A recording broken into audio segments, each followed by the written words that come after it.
আজকে আবারও একটা বৃষ্টিমুখর দিন, বাইরে প্রচণ্ড জোরে বৃষ্টি পড়ছে। সকালবেলা একটু বসালাম আলুর দম, সেই রান্নাটাই করতে করতে তোমাদের সাথে গল্প করতে চলে এলাম।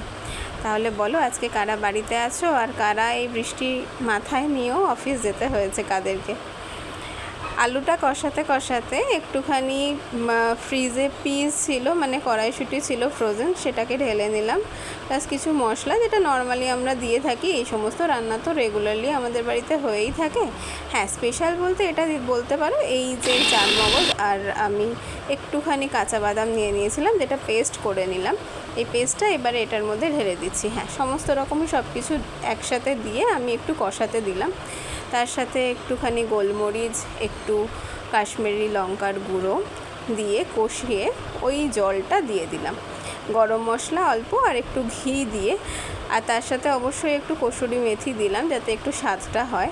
এই সমস্ত কিছু দিয়ে রান্নাটা সকালের আজকে আমি কমপ্লিট করলাম। এই যে লুচি আর আলুর দম।